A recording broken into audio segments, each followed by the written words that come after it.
Now, there are about 55 children in Ireland who suffer from the sleep disorder narcolepsy. They were all vaccinated against swine flu between 2009 and early 2010. Valerie Cox has been to meet the family of one 9-year-old who has been affected. Valerie, this controversy was back in the headlines last week when it emerged that there was a letter sent from the HSE to families suggesting that if they proceeded with legal action or persisted in taking legal action, they would use certain benefits. Now, that was withdrawn and there was an apology, but nonetheless, you've gone behind those headlines. Yes, I have, and I went to the family of this 9-year-old boy who's been affected. Now, James and Natalie Blackwell and their son Ben, they also have a younger daughter, Sam, and she got the vaccine and she was unaffected. The vaccine itself consisted of only one injection. There was no need for a booster. And these parents are very anxious to point out that they were never anti-vaccine people. And the proof of that, of course, is that both of their children got the vaccine. They live in Ratoath in County Meath. And Ben is an extraordinary little boy who understands his condition so well that I asked him to explain it to me. If you're learning something you already know or something you don't really like and you get very bored, sometimes you can get very tired and fall asleep. If you get very angry or like sad or you laugh a lot, your muscles just stop working and you fall to the ground, and sometimes you can injure yourself. And do you sleep a lot during the day? About half an hour or more. Ben, these are power naps really, aren't they? Yes, and they're 12-minute naps. I have 3 of them. One of them is in the morning at 9 o'clock. Another one of them is at about 12:20. My next one is 4 o'clock. So one of them would be in school? Just before I go out for break. Now, you've been doing your own research into this. Tell me about the French doctor. His name is Dr. Mignot, and he's a scientist.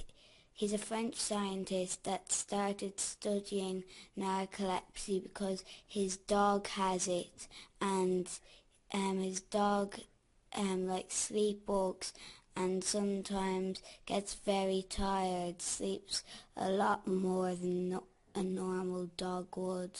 He wants to help his dog, and right now that's the only thing he's working on, and he's still trying to find out why it's only some people that got it and not everyone who got the injection.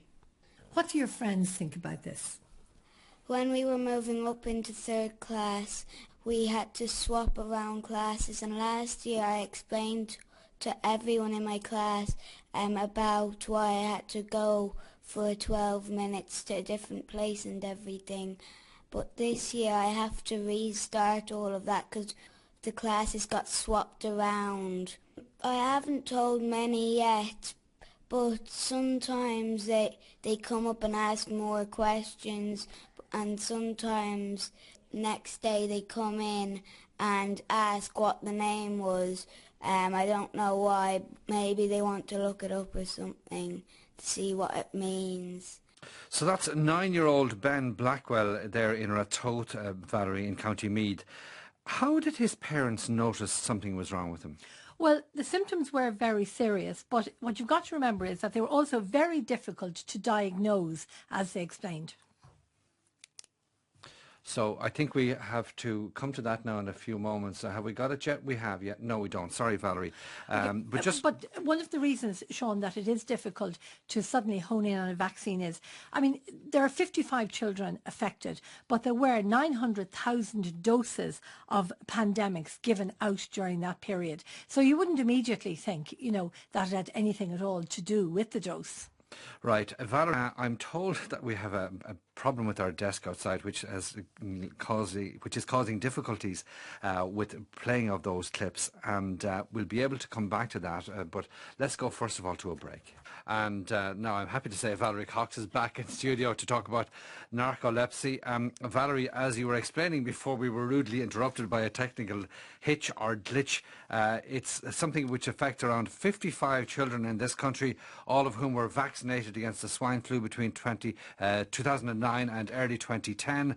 And we were hearing from young Ben Blackwell, son of James and Natalie in County Meath. I think we want to pick up a little bit on where we are, a bit of a recap. Yeah, we'll just have a little recap here from where I asked Ben about the reaction of his friends to his condition. When we were moving up into third class, we had to swap around classes, and last year I explained to everyone in my class about why I had to go for 12 minutes to a different place and everything. But this year I have to restart all of that because the classes got swapped around.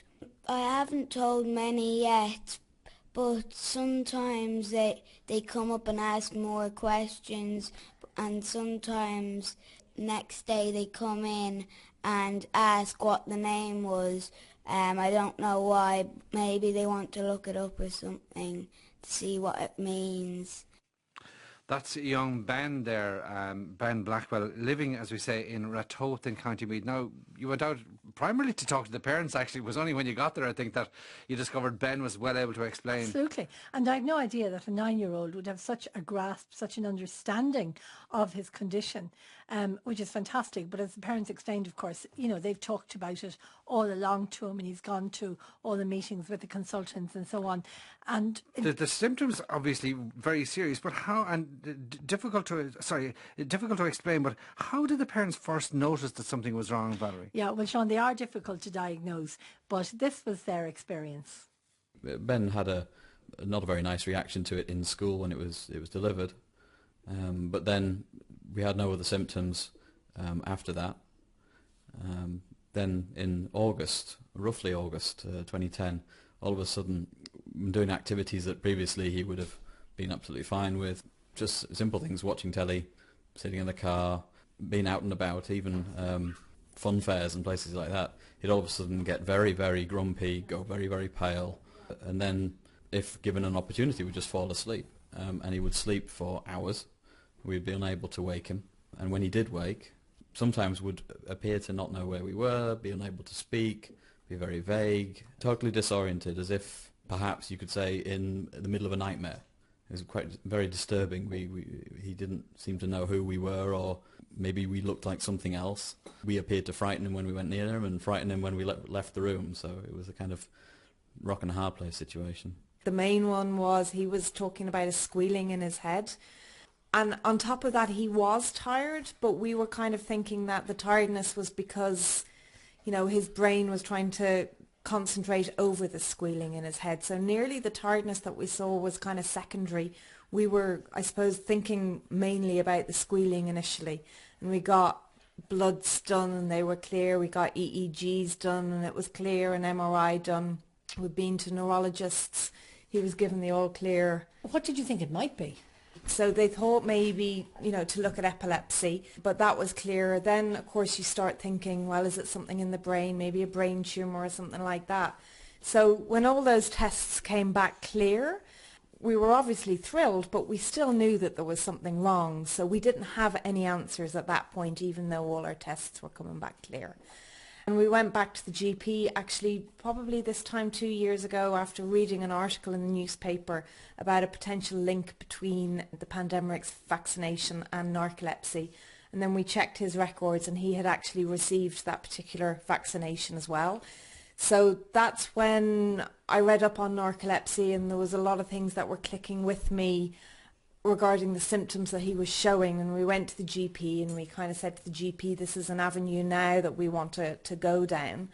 So the GP referred us then to the sleep clinic in the Mater Private, and literally within, I'd say 48 hours of the letter of referral arriving into the sleep clinic, he was seen, and within that first consultation our consultant said that she was pretty certain that it was narcolepsy that he had.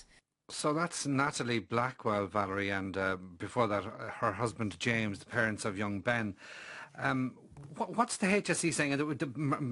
Pandemrix was the vaccine given. Now the makers got total what's the word, indemnity, I should say, from the government on this, and now there are legal procedures underway. But does the HSE accept that there's this direct connection between the administration of Pandemrix and the narcolepsy in the children? Well, they're accepting there's a link, yes, but it's not yet confirmed, they say, that it is a causal link. What the HSE is doing is they're trying to identify by using ongoing clinical research, and this is being carried out by the HSE Protection Surveillance Centre, and this is into the link between the Pandemrix vaccine and narcolepsy, if it exists. Now, this is ongoing. There's scientific research going on in Ireland and also in several countries across Europe, and interestingly enough, studies in Finland and Sweden have shown that the vaccine may have contributed to an increase in narcolepsy seen in young people in Scandinavia. Now, it's important to note, Sean, too, that the use of Pandemrix is no longer recommended by GPs, and particularly, you know, for people who might be concerned, this year's seasonal flu vaccine does not contain it at all, so that's perfectly safe. Okay, so that's an assurance there. It's just not used anymore. What does the future hold for people like the Blackwells, Valerie? Well, Sean, it takes over their whole lives, and Natalie described to me how their lives are affected right now. It's hard. It's honestly, it's probably changed a lot the way our household works. Everything is really routine now, so he needs very specific nap times, he needs to be medicated, and to be honest, I was going to say on good day or on bad days, but very regularly we're walking on eggshells because we don't know what's happening in the next 5 minutes or 10 minutes with regard to temperament, you know, how he's feeling and things like that. So it's very much walking on eggshells. A lot revolves around how he's feeling on a particular day and what we can actually get done as a family. That's Natalie Blackwell there, and not surprisingly, Valerie, we've had a lot of listener reaction to this. Helen Kane, for instance, in Mullingar, asks, is narcolepsy the thalidomide scandal of this century? At 85 years of age, I cannot believe this has happened again. Those swine flu vaccinations should have been stopped in Ireland as soon as reports of side effects came out of Scandinavia. Lives of entire families have been destroyed by this. Some could perhaps have been prevented. Now, I'm not sure if that information was coming out of Scandinavia in time to stop the distribution of this vaccine. One suspects not. Nonetheless, there is a lot of angst and anguish being caused. So in the meantime, Valerie, what support is there for these children? Well, the children have been given discretionary medical cards. They've got access to specialists, and they've got access to the type of specialisation like counselling, particularly for the older children, the teenagers, the adults, occupational therapy, physiotherapy, and also school support. But as James explained to me, there's also very specific problems, particularly when the children get a bit older. There have been some support put in place for children in the sense that they've been given medical cards. They are getting the medication to help them as best as the medication can help. Some of the schools have been very good and provided some accommodation for having naps and the likes. Ben's at Ratoath National School, and they've been utterly fantastic and providing help to let him get the rest he needs during the day.